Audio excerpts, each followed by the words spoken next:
live for some legacy play. We've got Zach playing Infect and Doug playing Death and Taxes. They're going to try to do this like a versus video.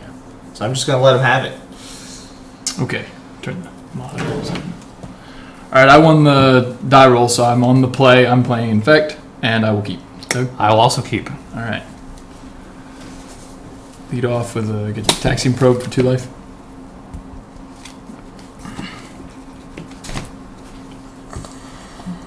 And you'll probably have to say them out loud because I can kind of see what they are. So the reason this was to keep was the obvious Swords of Plowshares as an answer to Right, so because Doug knows I'm on Infect, this is definitely a keep because he's got both the Revoker and the Swords. Because Revoker can name, or no, it cannot name land cards. Never only mind. Noble Hierarch is the only. So this can name Noble Hierarch.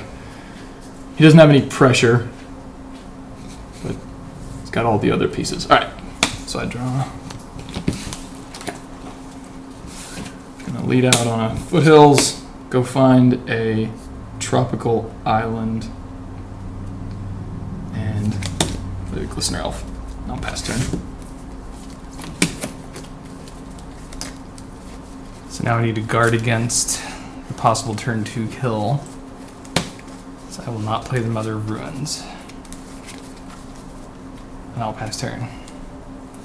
Okay. That's my draw.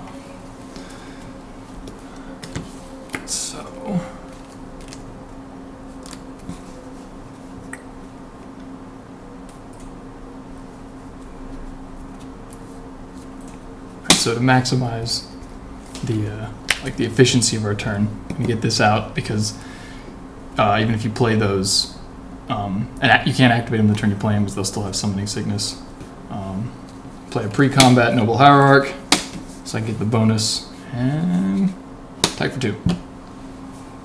No blocks. Yep, that's it. I get 2 poison. And that becomes our turn then. Go ahead.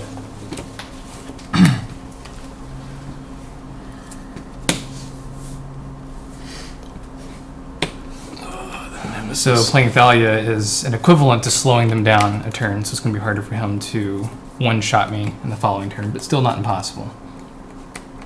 Pass turn. Yeah, I think we'll let her go. Back to turn. That was a pretty killer draw.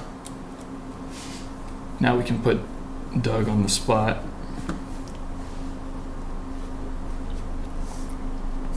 So the card I drew was the second Noble Hierarch, which is going to give me the power to get through the Thalia when I attack, so I don't have to even use the Ink Moth Nexus this time. And I'll go ahead and attack for 3. And here's where I tell him he has to have it, so no blocks. Right. So I don't have the kill, or I'm not willing to use it. You would.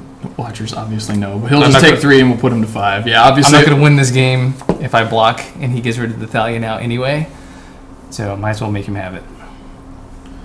Now we know he's got a Swords, the Plowshares in hand, and a Phyrexian Revoker,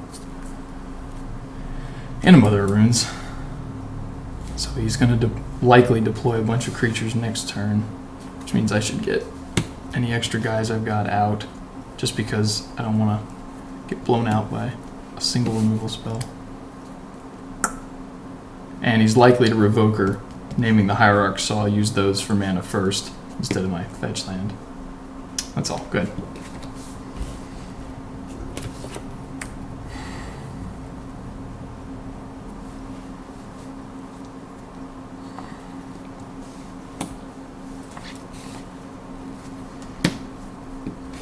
Alright, so obviously he drew the port at either last turn or this turn because...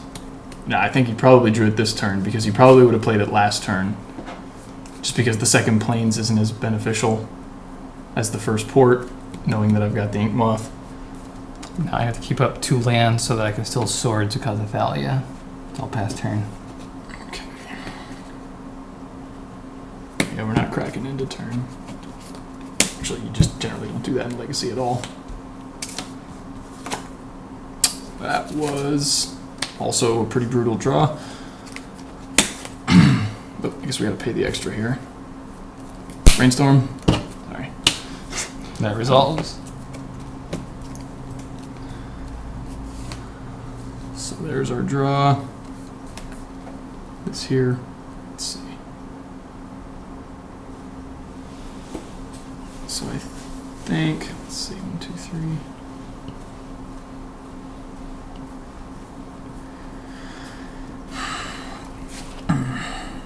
We know he's got plow in hand.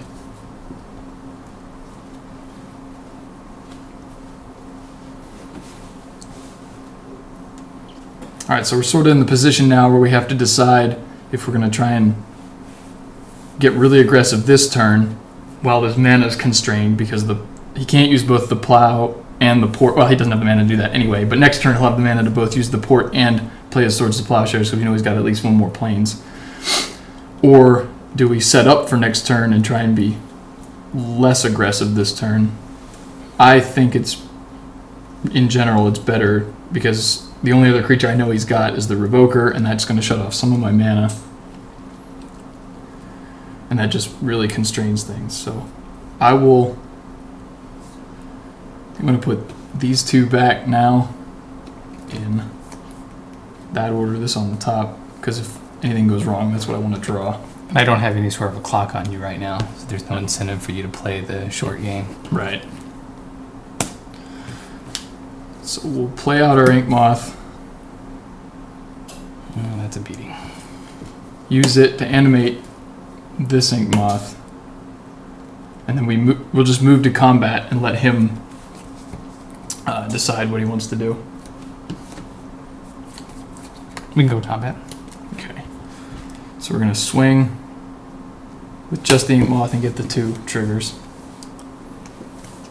And with the triggers on the stack, we're going to try and Swords the Plowshares. Still off camera. Well, so this guy is. Yeah, so he if you fell scoot him off. over just a little bit, he'll be on there. Alright, so there's the plow. No, he's on there now. I knew he had it. So we'll have to float the mana to pay for the Thalia, and then use the days to stop the plow. Takes the 3 infect, the 3 poison, sorry. And we still got the catacombs open. And it's back to Doug. So it's likely here that we'll see the Revoker and hold up mana for one of my Ink Moths. Ink Moths. It's gonna name the Noble Hierarch. So that shuts down half of our mana basically. Pass turn. Especially if the Ink Moths are supposed to be able to attack.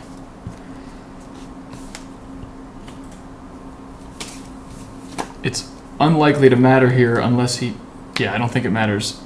Because he can't block both Ink Moths. So what I'll do is use this land to animate this Ink Moth Nexus. Move to the beginning of combat. So at this point he's forced into I have to tap it. And then I'll use the Ink Moth to animate the other one and attack with that one. I will. For lethal.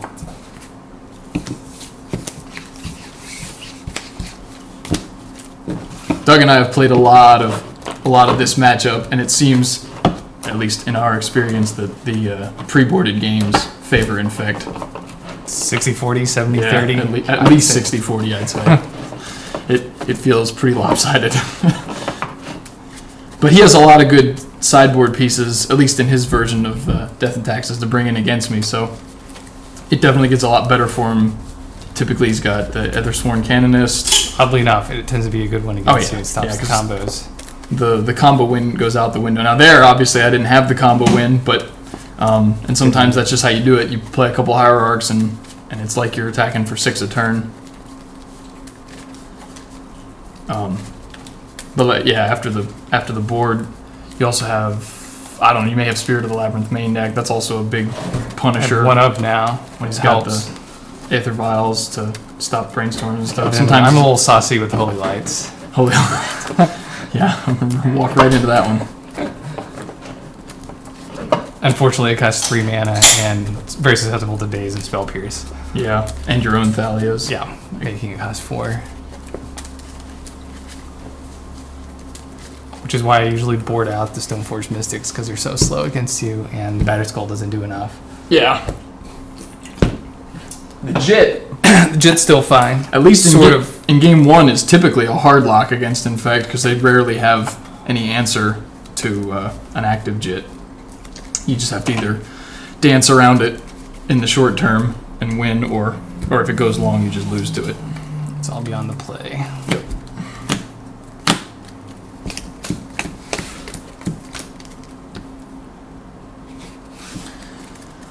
That's pretty easy mulligan. I think ours is a little slow, but obviously we've got the pieces to sort of build a better hand.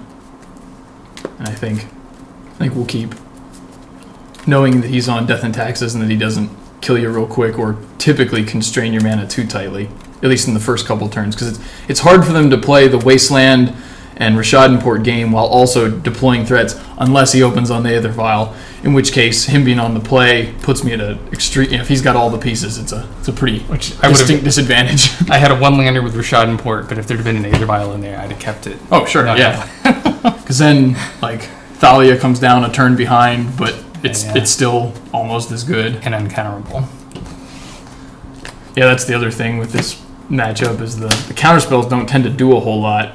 I mean, I don't run a ton. Infect only has about 6 or 7 if you count Stifles, but they're so ineffective against him most of the time anyway. So this is definitely a questionable hand, but I can't imagine too many 5-landers being significantly better, or 5-landers, 5-card hands being significantly better. There's the Mom. Go ahead. It's probably in my opinion, it's his best opener. And if y'all want, y'all can fan the cards up to the camera so they'll be able to see them. You'll have to do closer to the camera though. Oh, is it a little difficult to see? So if you know what the cards are, you can tell what yours are, Zach. But if you don't absolutely know the cards, Oh, okay. so fanning them like that actually really helps. All right then. So We'll go with that. And then Doug, you can pretty much read yours. You'll just have to keep them there for a few more seconds. Okay. So I'm not doing anything, I don't think, for my opening turn here. No, so I'll just pass it back.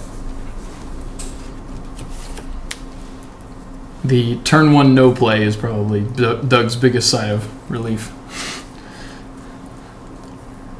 Infect is usually a fast out of the gates deck. So I'm going to play the Wasteland first. Swing for 1. Oh, he's not worried about protecting anything. Play another Mom. And I play the Wasteland first to protect against Daze. Sure. And now I'm going to go ahead and waste the Tropical, and he's going to brainstorm. Alright, so we'll burn the Brainstorm because we're not going to have the mana for it. Alright, so I feel like this is going to be difficult to make good use of. And we could get a little bit out of it in the next turn. Obviously don't need redundant copies here. And we kind of need a threat of some sort, so... He's staring down 2 Moms. Yeah, so killing anything is off the table. Of course, killing anything with this deck is usually off the table. Anyway, we'll put those 2 back. I lose my land. And I think that's all he's got. So, at this point, we'll play one of the Catacombs. And I still don't have a play that I'm like dying to make, so we'll send it back.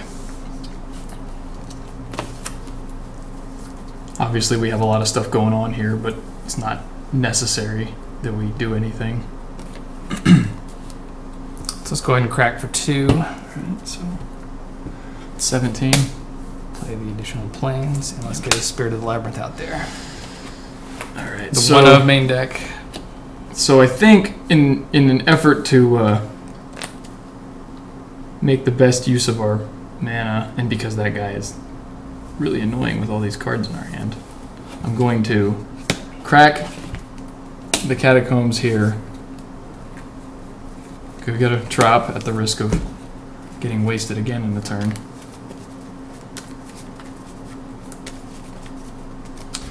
And I'll play a Brainstorm in response so I don't get locked out because of it. We're almost certainly going to abandon this, but we'll see what we draw.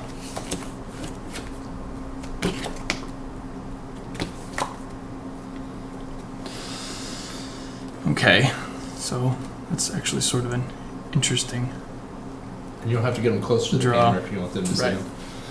So now, if we want, originally this was my game plan, but since we drew this, we could potentially shift gears and hang on to this card,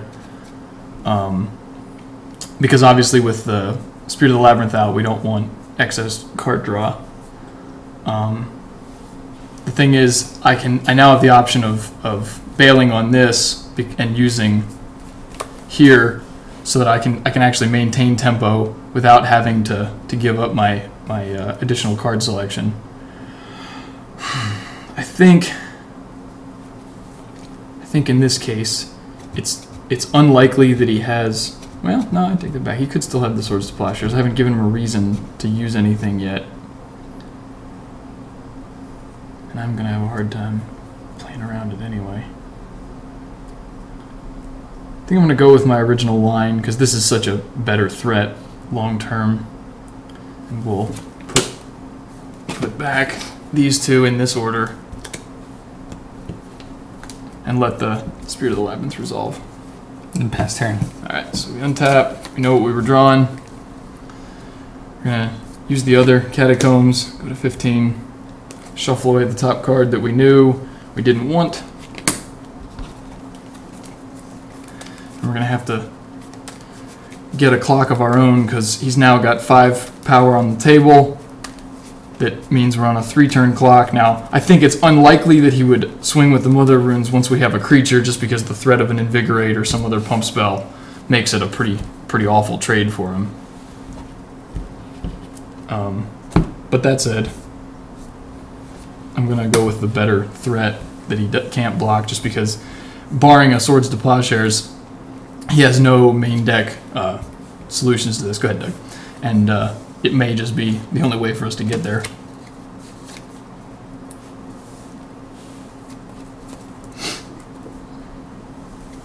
So let's play the port. Now I had the port last turn, but I didn't play it so that he wouldn't play around it. So he might keep an Inkmoth Nexus or make any other decision not knowing that I have a Rishadan port. And I wasn't going to be able to use it anyway because I was deploying the Spirit of the Labyrinth. Now this turn, he's right, I don't want to make a bad trade, but I can swing with one of the Mother of Ruins because I can protect it with the other Mother of Ruins. So I'm going to go ahead and crack him for 4. Alright, so at 4, this is still a 4-turn clock without additional guys, so I'm still just going to take it. I think if I can't win in 4 turns, I probably couldn't win anyway. So I'll just go to 11 and watch him play another 1-drop.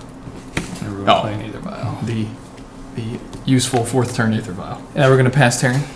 And then during his upkeep, we're going to tap one of the Tropical Islands down. Make him use the mana now if he's going to. So, we don't know what we're drawing. We know we're pretty well suited if the Blighted Agent stays alive. I think it's best to get aggressive here, and we'll spend the mana to Vines of Astwood right now before our draw step. With kicker. With kicker, so that this becomes a 5/5. Draw. That was a good draw. Player Inkmoth Nexus, he was right. I didn't get rid of it, not expecting the Rishadan port. And we'll attack for our 5 points. And it's unblockable. So I have 5 poison. And we're out of mana now, so go ahead, Doug. Well, useful mana anyway. And then remember to put the counter on the Aether Vial. Best way to lose at Legacy is to forget your triggers. So you can see we've been clutching this for probably way too long, and this last draw step is also kind of useful. Again, we're just hoping he doesn't have the plow, or the Swords to Plowshares.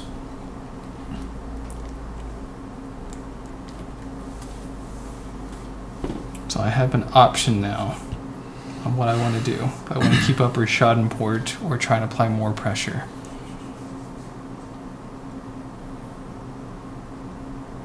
And while you're thinking, Doug, you can hold your cards up to the camera. So as it is now, I have him only on a 3-turn clock. So after this turn, 2 more of my turns. If I play this, I can expedite that process, but is it enough? Yeah, obviously the Ether Vial would have been a lot more useful turn 1, because he could have used his port to constrain me while still deploying all these guys, but that's sort of the downside to playing any of the non-blue legacy decks, is sometimes you get stuck with the hand you're dealt and there is no brainstorm to fix it. So if he has a pump spell, it could be Invigorate, and I wouldn't... Well, if I don't... Invigorate's still lethal, right? Yeah, because I can't block both. Well, Invigorate's just +3/+3, right? 4. It's You gain 3 life, but it's +4/+4. Yeah, Yeah. Invigorate's lethal on this board, barring a removal spell. That's why I was so interested in getting this out and not fighting over the Spirit of the Labyrinth. Because I know pre-board he has no good answers. Go ahead and swing for 5. All right, so this starts to look a little desperate. Again, I don't have any blockers, so I'm going to have to take it. I'm down to 6. And pass turn. All right. So I'm not tapping anything down during the upkeep. I'm going to make him waste the mana to activate the Inkmoth Nexus. right. Well, if this wasn't the game, this certainly is. So we'll start with the Invigorate because it's free. Doug's going to gain 3, and if he doesn't have the plow, yeah, the 5. So my only other option was Flicker Wisp to be able to block the Inkmoth Nexus and still apply more pressure, but it doesn't stop the Blighted Agent. There's nothing I can do about it. Right, because this returns at the... Yeah, it bounces. The bouncing wouldn't be doing anything because I can't even... It doesn't help. It comes back to the end step. If it was on upkeep, it's just this to would have a have flyer. Summoning Sickness again, but it doesn't. So yeah, I got that game then too. Now I think they're going to switch to playing boarded games. Yeah, we're going to go to sideboards. We'll try and explain what it is we're swapping in and out. Doug and I know each other's lists well enough that there's not a whole lot of mystery to our relationship Yeah, anymore. you can just lay your sideboards on the table and then show what you're swapping out, I guess. And now I wanted to ask you, Zach, you didn't counter his Spirit of the Labyrinth? Spirit of the Labyrinth, even though you could have dazed it. Right, so the idea there is that I could have dazed it and then played the Glistener Elf, which was, sat in my hand the rest of the game anyway. But if I did that, the Glistener Elf can be blocked, and he had a lot of creatures that could have protection from green, so it didn't really apply much pressure. It only slowed down his clock because it meant he could attack me back with less guys. The Blighted Agent, at least in the pre-board games, I know can only die to the Swords to Plowshare, so it really limits his options for being able to fight back against it, and it being unblockable, puts a pretty substantial clock on him. And so that was my reasoning there, and that's also why I ditched. I had a Ponder in hand. I don't know if you probably figured out it was either another Brainstorm or Ponder, and I ditched the Ponder when I shuffled away with the Verdant Catacombs because once the Spirit of the Labyrinth's out, it's useless. It doesn't do anything. And Doug, it was pointed out in the stream that you could have mommed his creature to prevent the... You can't. Moms can't target opponents. Yeah, mom is your creatures only, yeah. And this is why we have the back and forth. Alright, so I've got a spicy sideboard. For anybody who... Alright, yeah. So for anybody who's having trouble reading that, I guess we'll just have Zach read them all out loud and talk about them a little bit. Right, so against Doug's list, because I can expect he'll bring in... because I know he brings in Ethersworn Canonist, and actually I would do this anyway, because any deck that runs the Stoneforged and Jit package, you want some amount of hate against, and in this case, I don't need the Krosan Grips, or I don't need the Krosan Grip, it's just a more expensive version of Nature's Claim for the most part, so I'll bring in those two. I don't need any of the lands. Caracas is alright, but it's not really what I want to be doing, bouncing his Thalias or anything like that. This is more the package we bring in against Reanimator or Show and Tell, those kind of decks.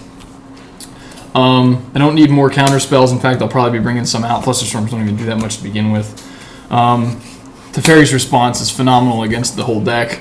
His whole mana suppression plan is awesome, and it's great with keeping the Inkmoth Nexus alive. Grafdigger's Cage obviously doesn't do anything, which brings us to the last couple. Now, the anomaly, or the part that looks a little strange in this sideboard, is the Epic Confrontations. I've been testing these out. I played them at the SCG Invitational in Richmond, just as sort of, the set had just come out. I wanted some sort of removal because I've been having a lot of trouble playing against Bug Delver, and I don't know if this is right. It's probably better to go the line that, like Tom Ross did, playing Splashing White, and just play like Swords to Plowshares and Rest in Peace and those kind of cards. They're probably more effective against the Bug Delver and Shardless Delvers. Shardless Bug decks. But I don't own Savannahs. I mean, I could borrow them from Doug or somebody, but at the time I didn't have them, and this was sort of in order to keep my mana a little more stable with what I had, I thought these would work. And I mean, they worked out okay. I'll probably be bringing in at least one of them here just to try it out. I don't think the Sylvan Library is what I want. It's just a little slow, although we might bring it in if I find enough things I want to bring out. The Pithing Needle is great against all the mana hate, crop rotation same way, and like I said, some number of the epic confrontations. So first and foremost, I go ahead and cut the Mother of Ruins. They're really not all that useful against him. My ability to get in isn't usually in question, and then my ability to protect my creatures, he's usually not doing anything besides the stray berserk. And if he's berserking my guys, I'm possibly winning anyway. Followed up by Phyrexian Revoker is nice against Noble Hierarch, but that's it. And so I'm already running 4 main deck, so I cut it, and then finally the Badger Skull just is not nearly fast enough. Yes, sure, it puts on a decent clock, and it's an equipment that I don't have to pay to equip onto something, but getting in for 4 damage isn't all that useful. I'd rather get the Jet or the Sword of Fire and Ice to be actually able to remove some of his creatures and some of his threats. So in that light, I'm boarding in effectively 4 removal spells, and then the 2 Aethersworn Canonists to help stop the combo from happening. So some of the saucy sideboard tech that I have that I'm still not convinced is the right call, but what I'm trying now is Holy Light. So it's helps shore up the Elves matchup, because it hits all non-white creatures get -1/-1 until end of turn. So that can be super helpful against Elves, and then it also helps against Young Pyromancer tokens, so you can It's great hit against else. True Name Nemesis. And it's an answer against True Name Nemesis, which is something else that I struggle against. Similarly, that's what the Council of Judgments are in the deck for, to answer spells and permanents that I have an already hard time dealing with as Death and Taxes. And in this case, it's just another very expensive removal spell. But as we saw the last game, I got wrecked by an unblockable agent. So there's nothing I can do about that. I either have the swords or I don't. There's nothing else I can do to stop those besides equipment. So I put in more answers. And then finally, the Aethersworn Canonists also help with that, stopping him from comboing and using so many of his cantrips. So the real hope is I get a turn 1 Aether Vial, and then from there have lots of creatures to play and interact with his stuff. Without the turn 1 Aether Vial, this deck is a lot slower because I don't have the mobs to play turn 1. So there's not much I'm doing on turn 1 besides keeping up Swords mana or playing Aether Vial. So it's definitely a risk you take with the sideboard plan, but I'm not winning the first couple of turns anyway, so I don't mind putting in some of the more expensive cards to try and play a somewhat longer game against him. Right, so I've decided, I don't know that I'm 100% certain this is right, but you know, that's how sideboarding works. Cutting 1 Gitaxian Probe against Doug, it's not super critical always to know what's in his hand. He doesn't have counter spells, so it's a little less useful to know like when I can go for it and when I can't. You know, the only thing I have to worry about is the plow and I guess post board. No, it's still just the plow. Or I guess the holy Light's an instant. It's an instant, so I guess that would be another one to know about. But it's likely that he's going to be casting that on his own turn, just to help guarantee it happens. I'm cutting 1 of the Glistener Elves. Usually in Infect you don't want to cut your threats, but against him he has so many little blockers and stuff. But it just feels weak. Like if it doesn't come down really early, it doesn't do enough. And then a bunch of the counter spells, especially the Spell Pierce, it's super situational. And when you cut enough blue cards, the Force of Wills ought to come out, because I think the deck only has about 20 or 21, or at least my version only has 20 or 21 blue cards anyway. So when you start cutting other blue cards, the forces become a lot less effective. You know, I feel like the stuff I'm bringing in is probably better reaction tools. I'm only going with 1 of the ever confrontations. I think on the play I would board in the second because it's easier to hit Mom and Phyrexian Revoker and stuff, but on the draw it seems less likely that it's like super useful, but I'll give 1 a try for now. So to answer the question on the stream, Path to Exile, certainly a decent removal spell, and it shows up as a 1 of in some sideboards as additional ways of dealing with big creatures, thinking Tarmogoyf and stuff like that. Unfortunately, it also goes against the game plan of Death and Taxes, which is to try and put on a soft lock, stopping their mana with Wastelands and Ports. So Path to Exile tends to work against that by giving them a free land. But against any of the decks with greedy mana bases that may not have basics or are already fetching forward the couple of basics they have to get around Wasteland, Path to Exile can just be a even better Swords of Plowshares. I think it's Spirit of Latin. So Tattoo Loki. Oh, I guess you're the only person making comments in the chat room. Anyway, it said cut the dig. I think you're referring to Spirit of the Labyrinth, giving me the bone. Actually, Spirit of the Labyrinth. If that's what you're talking about, Spirit of the Labyrinth doesn't stop dig because dig doesn't say draw the cards. It says to put them into you choose two and put them into your hand.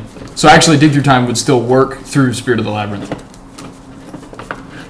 I did a good job of adjusting the comments in the chat. Yeah. So whenever you're ready, I'll turn the screen back around so they can't see each other's hands by accident. That way they can show them to the audience. This is the first time we've done this, so it's we've not got the full setup yet. Eventually, it'll be a lot easier to see everybody's cards because we'll have hopefully 3 cameras, but at least some sort of structure that'll allow us to have wanted to text more light. Text Dustin if we got a second to tell him we're on. He wanted to watch if we got a chance. I don't know if I have his number though. Do you want to start out on the play again? Yeah. We'll do it just like SCG does. So you lost last game, so even post board you continue choosing. Yeah.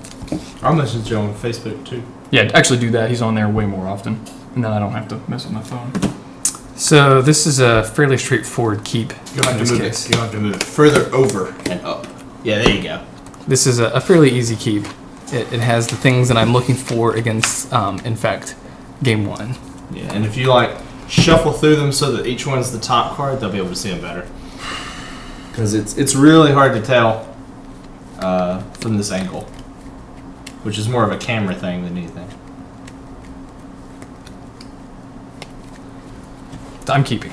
Okay, so my hand has one obvious weak point, which, you know, if Doug's able to exploit it, then I'm in a lot of trouble. If not, then this should work out well. I think with combo decks, which Infect is basically a combo deck, you know, it has some of the grindier elements like some of the bug and those decks do, but it definitely wins a lot of games off of the back of its combos. And you have to sometimes keep a slightly, you know, risky hand, and, you know, I just like to get lucky, I guess. So anyway, I'll keep this. It's not the best, but it'll serve. Pass turn. That's what we like to see. Nothing on the opener. We're going to lead out with the Wooded Foothills. I don't know if he's got the Wasteland, but I think we have to risk it. I'm going to go get a tropical island anyway and get the Noble Hierarch out there. And we will pass the turn. Thanks for getting my life. That's the draw.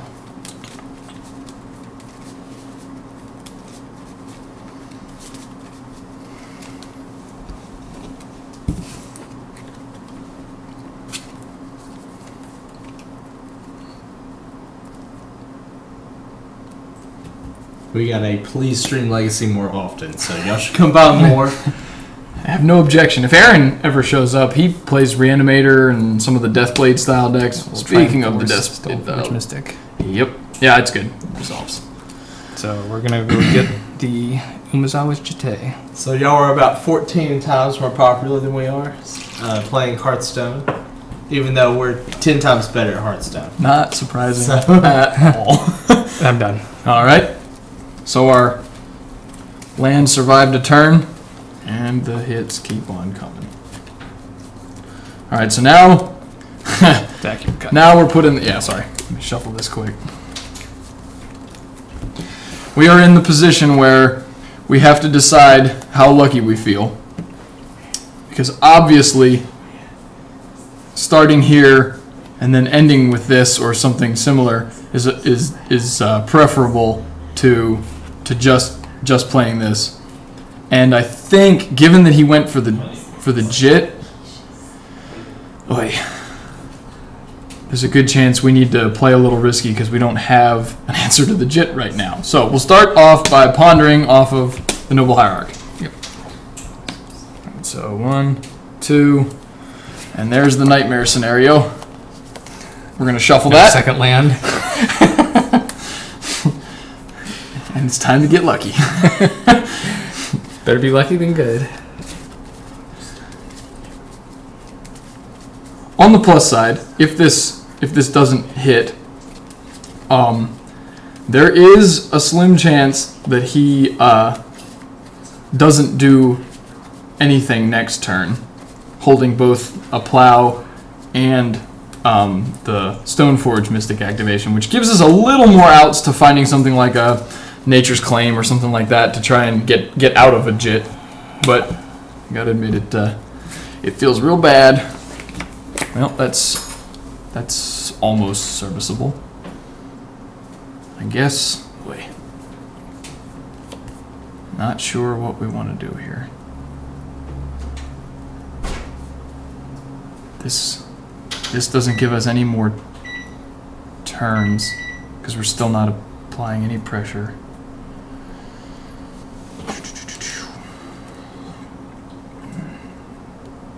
It does functionally. No, I think it's still correct to brainstorm here. Dig for that land. Is it good? Yep. Yeah. That's what we want to see. And that. Well, ladies and gentlemen, we got there. Now the question is, what do we put back?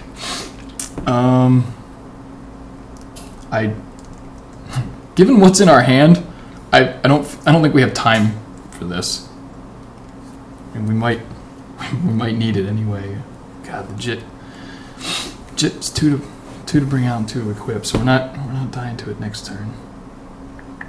With this, we can actually stall for a turn. These. So I think putting one here. One here. We'll save this just as a backup in case this doesn't work out. It's actually kind of likely it doesn't, but whatever. So we'll play the Pendelhaven we drew, play the Noble Hierarch, and pass it back.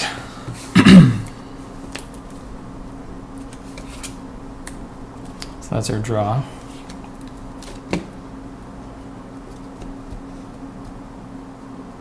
Actually, do you mind if I switch? These two That's should have been fine. in the other order.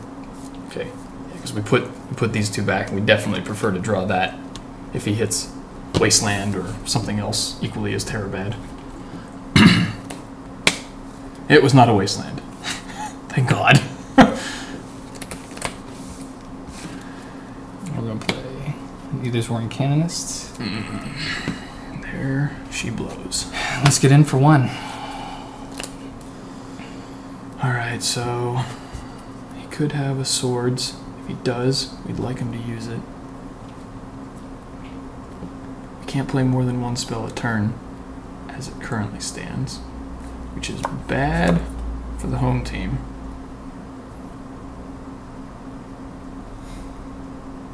I like how Zach is the home team. I don't know why he's the home team. As he's talking He about li- his own team.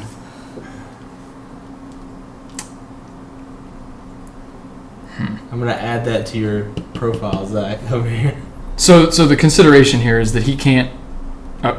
Is it? That's non-artifact. Okay, so he I can hasn't still played cast a the spell. non-artifact, which means that if he has a Swords to Plowshares, he can still use it. How many cards do you have? 5. So yeah, the odds are legit. pretty good. Yeah. That said, we're still a little behind on stuff to do here.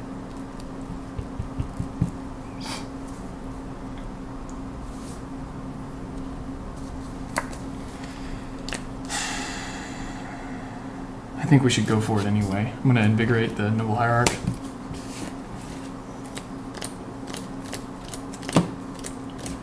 So in Side note here, I response, should have blocked first. Swords of Plowshares. And this is exiled. Just leave it over here. Just say you blocked. Right, so. Yeah, because the correct move would have been to block first, just in case he has the Well, removal is this- spell. This is still blocked. Does the spell It's- still it doesn't Yeah, it's you gain the life whether it resolves or not. The cost part of the cast it. alternate cost. Yeah. And pass turn. All right, so we can get that out of him. We know what we're drawing, and this is why we decided to keep it because we may actually just need it. We also probably have to go for it main phase. 1, 2, 3. Nope.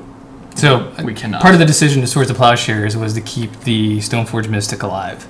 It's going to be important to not have the JIT countered in subsequent turns. Alright, so that actually left us a mana short. I didn't count that right, but that's okay. Oh, he's got the legit. If we use these, still have here, which means we're at least trading, which isn't ideal, but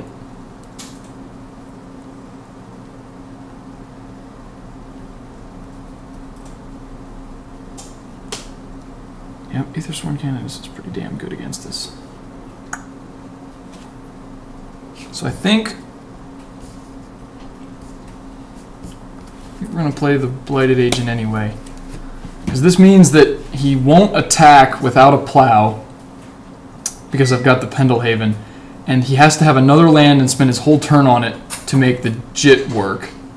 So, I mean, if he has the land, we're definitely in trouble anyway, but it's the best way to constrain what he's got going, and it gives us offensive potential, if nothing else. So go ahead.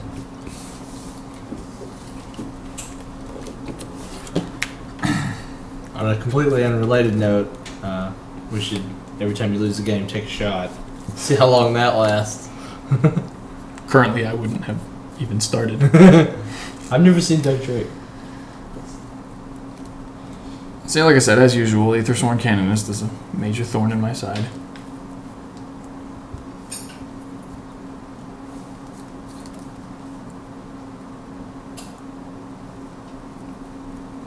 So that was the draw for this turn, which is complicating the original line I was going to take.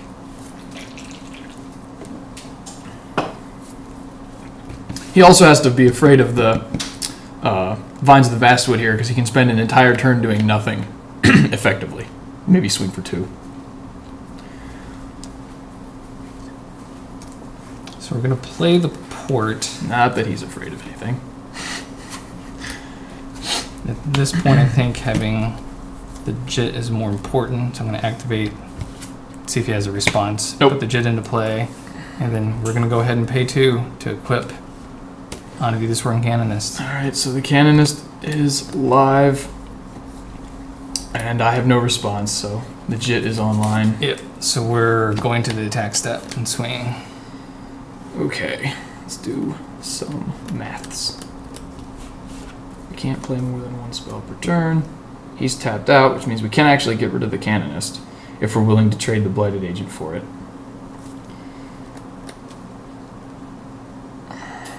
If we use this, then this... Oh, you're too far away from the Sorry. camera to see. If we use this, then this... Or, then we still have mana open. Pretty sure I brainstormed and haven't shuffled since then. So I don't want what's on top. Actually, it's not terrible. I remember you can only cast 1 spell this turn. Right.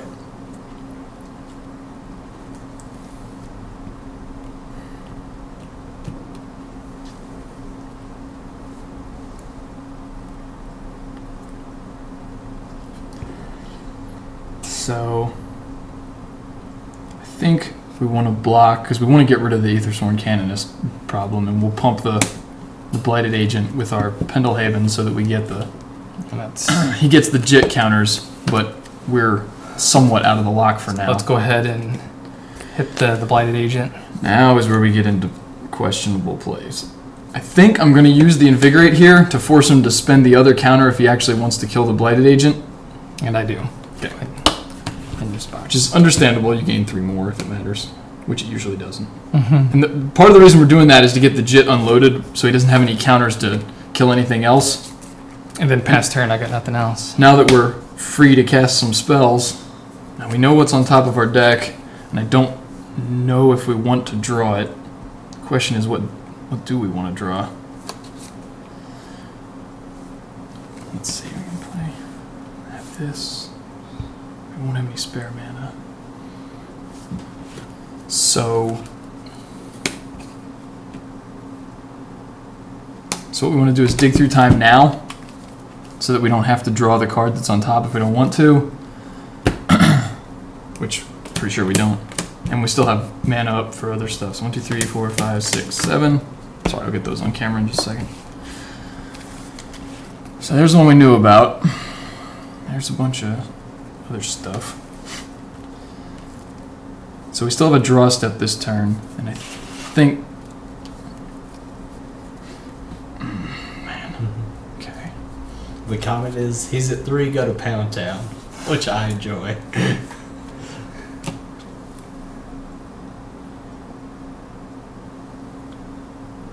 Okay, so... That's... that, They touched. Yeah. Call Pat Chapin. He'll defend me. Unsuccessfully, but he'll still try. He'll try. Yeah. So the question is, do we want to try and set up something like that? Never let him touch. We're going. It's only illegal if they touch. I think we're probably going to be taking this just to give ourselves a better shot at finding more gas. The JIT's going to be problems, though. We need an answer to it, like, now. So we could get here, but I think between these two, we'll be alright.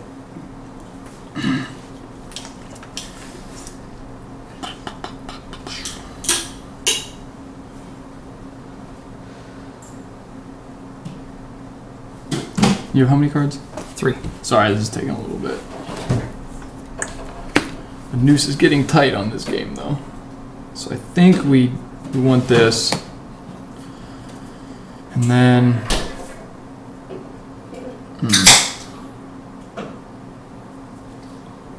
We may still want here just to give ourselves more guys. Damn. Could go here, too, to try and reload that. Yeah, I think I'm gonna go with this. Put the rest in the bottom, and then don't forget our draw step. Yep. Draw card. So that was not what we wanted, but what else is new? We're gonna play a Wooded Foothills, fetch, pre Gitaxian Probe, just to reduce the number of lands in our deck for whatever that's worth. I guess it would also be worth noting that we could have left the one card on the bottom of the deck, or the other 5 cards from the dig through time on the bottom of the deck. But I don't know how to do the math on that kind of stuff, whether it matters or not. Well, it obviously does matter, but we don't know how much. Yeah. Anyway, so then we'll pay 2 life for the Gitaxian Probe. See all those Swords to Plowshares. Oh, it's not as bad as it looks. And so the thought process last turn was get the JIT active and kill the Infect guys. And so then with my follow-up turn, I'm going to try and constrain his mana as much as possible. Yeah, you sure can. One JIT. Oh yeah, there's a bunch of that crap coming. Okay, so we draw from the probe. Maybe we get lucky. Guess you could call that getting lucky. We'll... Let's see, he's gonna play Thalia. That's gonna be problems. Yep, so we're sort of in a bind there. We just have to pass turn.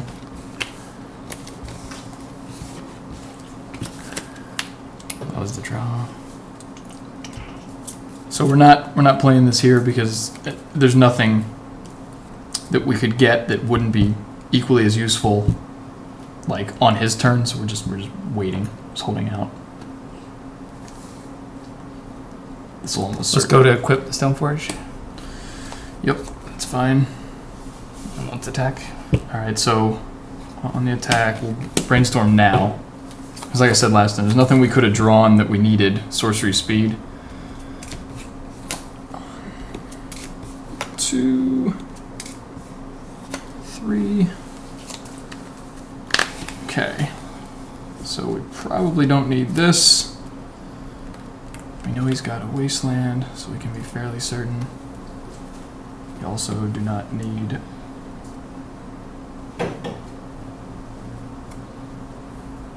So in this case, I felt it was more important to see what he was holding and swing first, see if he had any responses. Yeah, we definitely don't. As in Brainstorm or something like that. And then we'll follow up with playing our spells. I could have played the Thalia first, then he could just cast the stuff in response anyway. Mana is definitely going to be tight for for a turn or two. Which means we probably want to save this. Gosh, I almost think it means we should be ditching this too. Like, let's see. Thalia? If he plays Thalia, then he's not using the port, but he does have the Wasteland. Yeah, that just creates all sorts of problems, doesn't it? I feel like we're not getting much use out of this then. So we'll put those two back. Take the 2, or the 1, I guess it is. Alright. He's got the counters. Yep. Kill the Noble. Noble dies. Play the Wasteland. And here again, I'm playing around days. Right. By playing the Wasteland, and then playing the Thalia, and then wasting the Pendlehaven. Yeah. And the reason I'm hitting the Pendlehaven is to make sure that the Jet can actually hit the 1/1s consistently. I don't have to have 2 counters to make sure I hit him. And now I'm going to pass turn. Okay, so on our upkeep, because we know the top card isn't anything we want, we're going to crop rotate to shuffle. That's a terrible trade-off at this point, but I'm not sure we have a whole lot of choice here. Get an untapped land, which is still not that great. The one thing we have going for us is he does not have a lot of pressure. Like, we've still got several turns, although the noose is awful damn tight at this point. We can go here, which in the long run can get us, or I'm sorry, in the short term would help us out, but it's not going to get us anywhere in the long run. So I actually think we just have to get a threat as bad as it is and hope that we can deal with the Jit.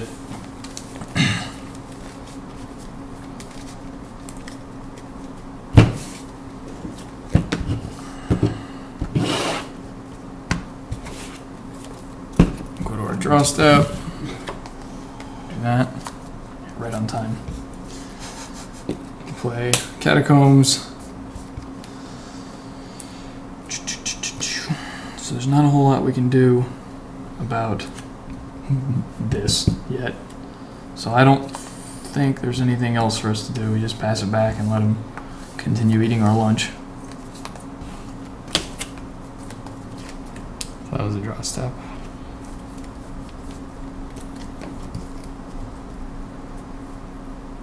It's worth noting that the Jit does increase his clock a good bit, but him burning the counters to try and deal extra damage means he has less counters to kill our dudes, which is, you know. Although, at this point, we're not deploying any dudes until the Jit stops hitting us. Let's swing for 3. No blocks. Down to 12.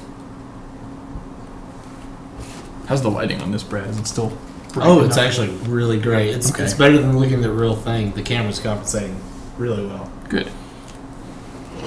So he could have Teferi's Response knowing that we have the Rishadan port, but I think it's... Well, he can't play it because of Thalia, so let's go ahead and hit the Inkmoth Nexus.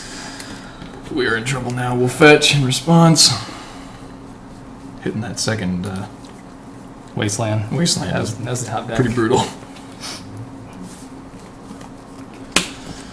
Alright, so now we've got to decide if we're... Oh, we can't. We don't have any spare mana, so... We can't keep our Inkmoth alive. We're just going to burn the Brainstorm now while we have the mana. Hope to get lucky. No, that's alright. That's not.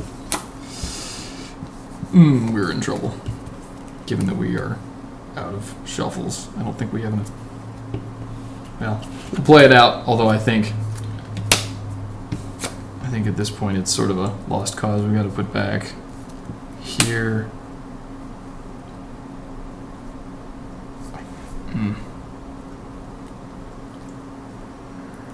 So we can still use this. No. Just gonna put back these two because we can't really make good use of them right now anyway. Did you take the 1 from fetching? I don't think you did. Oh no, maybe not. Sorry. And the Inkmoth dies. So Alright, post-combat we're going to play a second Stoneforge. we've still got any equipment in there. Sword of Fire and Ice. Oi. Yeah, that's, if that's not the game, let's see. Is that main board or I'll have enough next turn to Stoneforge it in, equip it. Yeah, you got it. Yeah, there's no outs for me here. I was just holding another planes. We could have used one of those nature's claims, but we didn't see any. Yeah, it wasn't coming either. Just so y'all can read the comments. Y'all pretty much talked about most of them.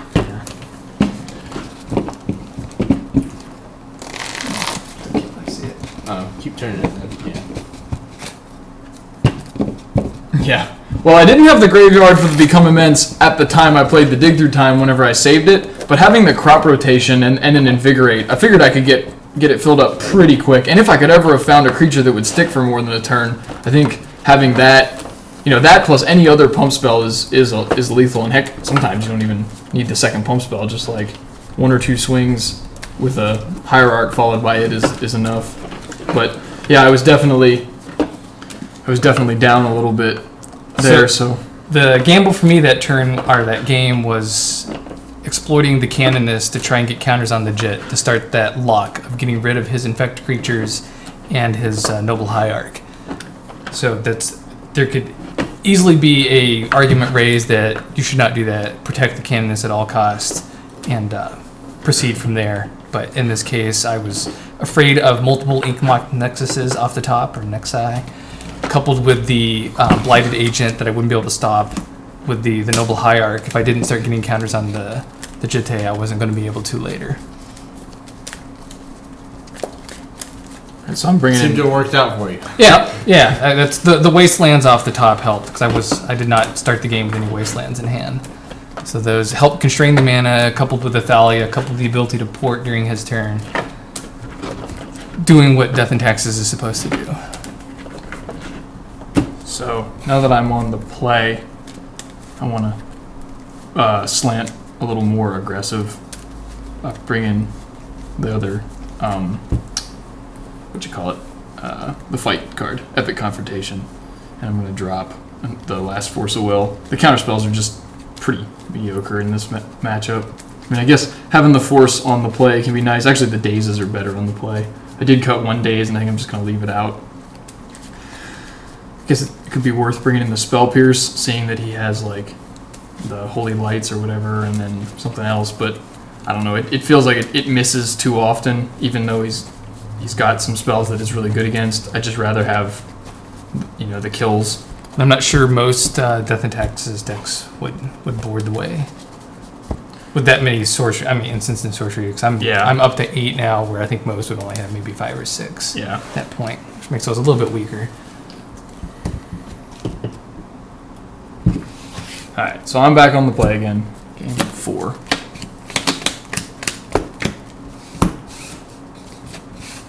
So Zach won both the unsideboarded matches, and then Doug has won the only sideboarded match. So here's what we're currently sporting. A little bit further over, towards I guess towards the dice. That way. Yeah. Yeah, there you go. Yeah, you can read all those now. Just leave them there for a couple seconds. Sounds like a keep from him. You have to decide first. Right. Our hand is definitely a keep. A little bit up, like most Infect hands, it's not perfect. In most combo decks, your opening hands aren't perfect, but it has enough of the right pieces and enough flexibility that will make it work. I'm keeping as well. Okay, so I'm gonna lead off on the foothills. Immediately get the Tropical Island, and we'll play the Ponder. Got to do this while the mana's freely flowing, and we don't have wastelands and all sorts of other nonsense. And I'm choosing not to Force of Will here. Choosing not to. A good choice. Good choice. Alright, so let's see what we got. Some people would argue you should hold off on your cantrips and try and, get a better hand or something first, but Or at least a better read on what I'm playing and the things you need in response to it. But My game plan is pretty straightforward. Yeah, it's really, are you pondering to look for something, or are you just pondering because you ponder? So, and it seems like Zach is pondering to look for something. It's also important to try and use your in mana this as in this case, all 3 of these cards are worth keeping. So So we'll leave it that way. Draw that one. Pass the Doug. Alright. So we drew. That's our draw.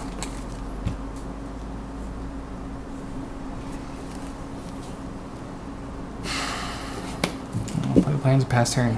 Okay. So we left them such that we could immediately fetch for yet another land.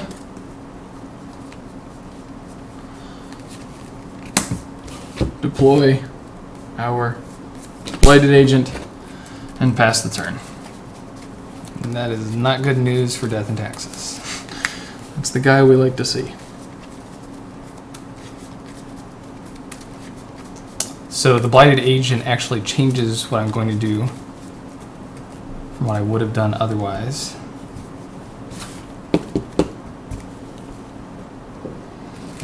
Yep, so this is too important. So we're going to name Core and then put out the Stoneforge Mystic. Uncounterable. We're going to go get the Jit. Jite. Alright, now, pass turn. hold on, let's see. This is uncounterable, so we can't stop it. He's tapped out. I think, yeah, I think with what we have, we've got lethal then, You got but the we'll run through the lines anyway. So we draw. We didn't know that was coming because of the fetch land changed the top of our deck. But what we want to do is, before we play these spells, we want to crop rotate, fetch up our Pendelhaven,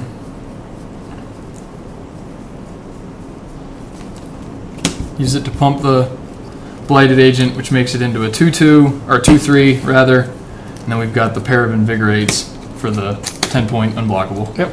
So I made the wrong decision in not playing the Thalia that time, but I decided I need to be able to get the Jit active as quickly as possible in order to survive. Because I was not going to be able to block the Blighted Agent anyway. And there you see the big difference between being on the play and the draw. Because him being on When the... you have it, you have it. Well, and him being on the play there, before I had a threat, he would have had the Jit in his hand and a Thalia on the table to put it on. Like, I would have had a significantly harder time with that game. But that's how it goes. So we'd have been paying extra for the crop rotation. Oh yeah, it would have been a totally different game. Yeah. And so Invigorate, even though it's free, they have to pay a mana for it, right. right? Yeah, even though you can give them the 3 life version.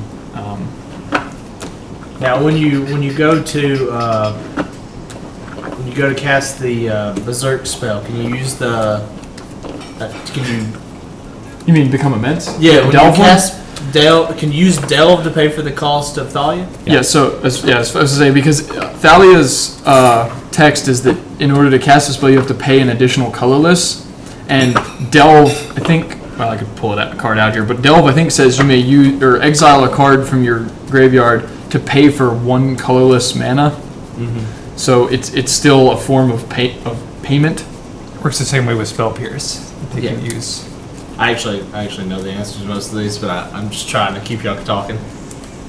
Now we need it. They're 4 games in. I'm almost 4 beers in, so keeping up with them Brad is our from the sidelines. side commentary and video. / Hearthstone Controller. player on most of the days of the stream.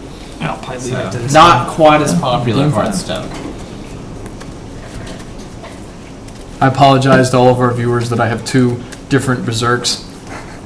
I realize that some people are fanatical about having all their cards be the same edition or the same artwork. I'm one of them, but Doug made me an offer I couldn't refuse on a beta Berserk, and now I'm stuck with 2 that don't look the same because he didn't give me an offer on a second one. It's really just Doug's fault. You're on the play. Yeah. Yep. I'm not one to pass up the black border. And if y'all want to play different decks, I think we have a few laying around. I think Doug has to head out then, but I can stick around. We can play some standard or whatever. All right. I have a standard deck. So this is a mulligan. 5 lands with nothing going on for the first couple of turns is Jesus, Not 5 lands capable. and still nothing to do. well, Sarah Avenger and Council of Judgment. Yeah, 5 lands doesn't do much when you have to wait, what, 4 turns? Yeah. Okay, so our hand is a little soft. This is debatable whether we should be keeping this or not. If you get a little closer, they Sorry. can see it. Yeah, so as you can see, we're a little heavy here. It has been my experience that the deck does not mulligan particularly well. I mean, especially against other decks that are trying to fight fair. I'm not looking for like a counter spell or anything specific. I'm just a little short on stuff to do here. I think in this case this is capable anyway. Like it's not terrible. You know, it's like most hands. It's 1 brainstorm away from being fine. So we'll stick with it, although it's questionable whether I should be keeping this or not. And Doug said he's going to 6. It'd be nice to start with a turn 1 Aether Vial against you. It seems to help. What, does that make the deck better or something? Shit. Especially on the play.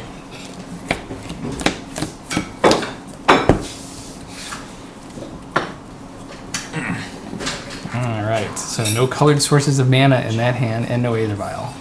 1 to 5. One of the easiest ways to win at Legacy is to have your opponent mull to oblivion. Works surprisingly well. So fortunately in Death and Taxes you can get around some mulligans with Aether Vial. So even if you do draw into one of the 8 sources of mana, or 8 lands you have that don't produce colored mana, you can still get around it with an Aether Vial. It also, I don't know how often this comes up, but it also seems like having an Aether Vial and like a single plains would make an otherwise terrible 5-card hand completely capable, because now you can play like all 3 of the creatures you drew with it because you don't need another land. You know, if you have like Mom Thalia, Flicker Wisp, and a plains, or even a whatever, any land, just pick a land, plus a Aether Vial, you're suddenly like, it's suddenly like you drew a 7-card hand that just happened to have 3 or 4 lands. Not that it's ever fun to go to 5. Also, him mulling to 5 makes this 7-card hand seem significantly better. Mull to 5 is okay here. That's about as good as I can get. Go ahead. All right. And like the luck sacks that we are, we'll just open up with a probe. See what it turned into. Yep, that is as good as I can ask that for. That is the business right there. So we have to worry about. Well, the Caracas doesn't really matter other than him being able to do the bounce tricks. So this is effectively a plains that he can't have more than one of. The port, it won't mana constrain us, but it, as always, it works against the stupid Inkmoth Nexuses really well. So, okay, well, we know what's in his hand. We know what we have to try and play around. We'll lead out with our Trop into Noble Hierarch and pass it back. Let's see, we drew a decent one there. There she is. Pass turn. That was the draw for the turn. Okay. Sometimes you run hot. Alright, so we're going to get this Inkmoth Nexus out here because we want the it to be online for next turn. Now we know he's got a plow, which also kind of sucks. So I think we're actually just going to pass the turn. We could play here, but we know he's got the plow, so we don't want to have to try and play around it. Good. Or we're going to try and play around it, rather, by not giving him worthwhile targets. Now, unless he drew a creature... Swing for 2. Yeah, I'm not blocking. So now... Doug is in the unenviable position of making his own Swords to Plowshares cost more, so he has to decide between tapping this or holding the plow mana. Which is when we spring our trap card. Alright, so we're going to play one of the fetch lands we kept. Boy, we have drawn really well this game. Not gonna lie. So let's see. So we don't have a kill yet. Also don't have much in the way of spare mana. I think we'll leave. Oh, let's see. He's gonna probably go for it.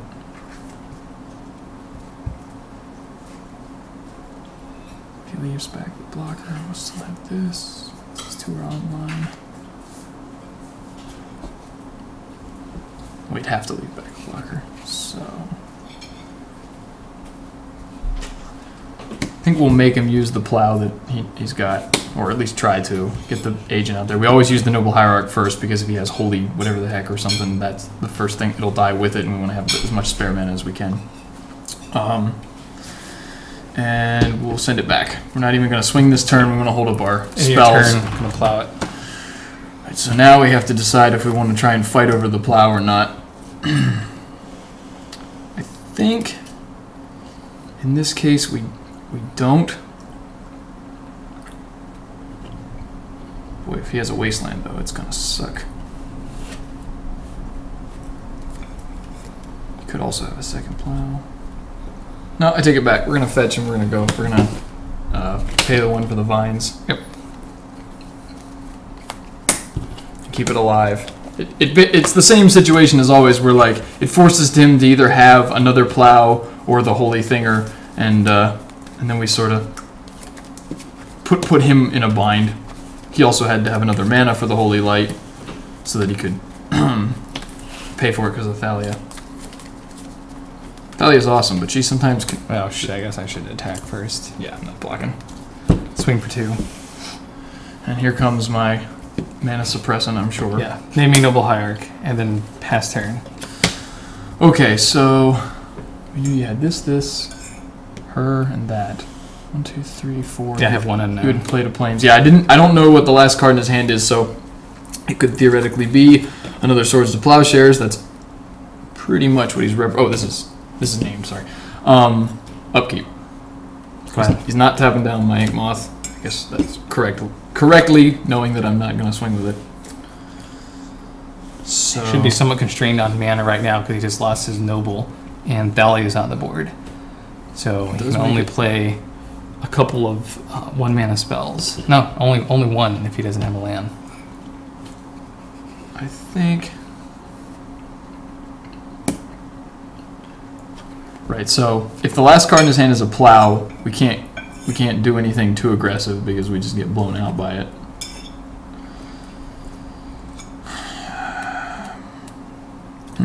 Now it's one of those times where I wish I'd held on to the probe.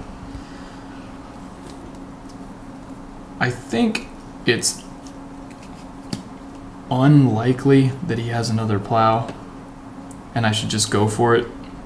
Yeah, I think that's what I'm gonna do. I'm gonna play the land. Gonna attack, get the trigger, and then invigorate, paying the 1 mana, and then after it resolves, berserk. Yeah, we got it. Okay. Holding Aether Vial. Yeah, the other option for the watch viewers is to brainstorm, looking because I've got both the shuffle to fix things up. Yeah, that would have been brutal. Did you have another land? No, it's okay. Aether Vial. And see if I can find something like a daze to guarantee that he can't stop me. But I think in that case, you're better off going for it. The likelihood of him having the second plow is really slim, and I'm spending a ton of mana trying to dance around something that's probably not there. The other really big point was I had a Glistener Elf, so even if he's got the total nuts, I can replay a threat between these two. He probably can't stop all of them, and I'll use the brainstorm to reload, looking for the rest of the combo stuff later. And just for posterity, it would not have mattered. Yeah. Nope. So that's all the games we have for tonight. Doug's got to get out of here, and maybe in a bit, Brad and I will play some standard, or if anybody else actually shows up. What time is it? I don't think he may show up. 5:30. Yeah, probably no one else is showing up. So it'll either be me and Brad playing standard, or Tiny Leaders, or something like that. I don't think you don't have a legacy deck. Well, built. it's not put together. No. Okay, so I think Jennifer is organizing. Although she's sick tonight, I don't think she's playing. And I think Aaron's at the deep as well. Oh, because he So runs I'm guessing for the foreseeable future, neither of them will be showing up on Wednesdays. All So I right. don't know if we need to try and move camp there to draft and or play. Not that I can come all that often, but Yeah, it also Dougie, you free tomorrow? I mean, we could do more of this. No. Okay. It also kind of stinks having to move because we don't have the camera. Yeah. Anyway, to all of our viewers out there, we may be back in just a bit when Brad finishes eating it to play some standard or whatever. But that's it for the legacy portion of tonight. All right. Thank you for showing up. We should be back in a few minutes.